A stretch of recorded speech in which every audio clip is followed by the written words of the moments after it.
What scenario do you imagine would be occurring when this phrase is said? You're not listening.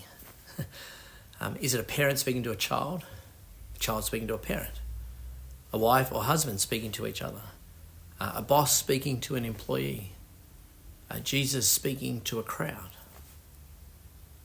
On Monday, we thought about the teachers of the law who accused Jesus of being evil and his mother and brothers who believed that he was out of his mind.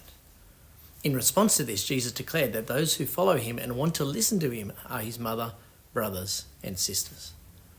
Today, Jesus will begin teaching in parables, which we're told are aimed at those who truly listen to what Jesus says.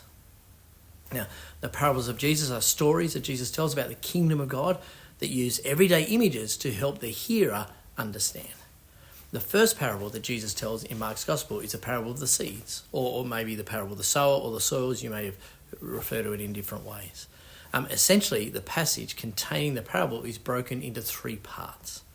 The beginning of the passage is the story of the parable itself, the story of seed falling in different places and what typically happens to seed in each given circumstance.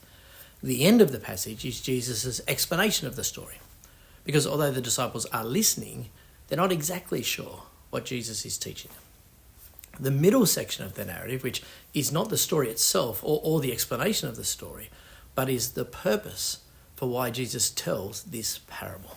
In fact, because this parable is the first parable that Jesus uses as a teaching tool, the purpose of this parable is ultimately the purpose for why Jesus tells every parable. Mark chapter 4, verse 9. Then Jesus said, "Whoever has ears to hear, let them hear." When he was alone, the 12 and others around him asked him about the parables. He told them, "The secret of the kingdom of God has been given to you, but to those on the outside, everything is said in parables, so that they may be ever seeing but never perceiving, and ever hearing but never understanding. Otherwise they might turn and be forgiven." What's fascinating about the middle section of this narrative is that when we try and understand it in relation to the parable, is that it leaves us with two, seemingly different conclusions. One is that God chooses who will and who will not respond to the gospel. The other is that we as individuals choose whether or not to respond to the message of the gospel. Now, we tend to wrestle with which of these truths come first and which comes second in terms of a person moving from unbeliever to follower of Jesus. But the reality is that they are both equally true. God opens and closes hearts to his truth, and at the same time, we are held responsible for not accepting the gospel.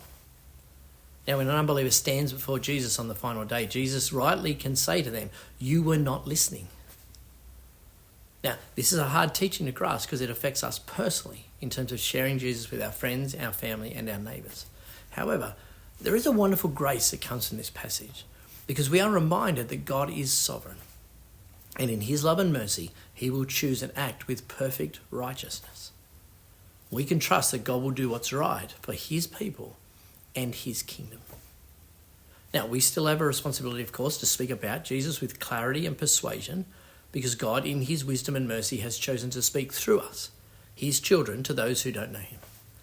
However, we can rest in the knowledge that God will take our words and use them for his glory. And so, friends, with that in mind, take a minute to think about one person that you would like to see come to faith in Jesus. And then spend some time thinking about what you can say to help them understand the death, resurrection of Jesus. And then spend a minute in prayer and ask God to open their eyes to the message of the gospel.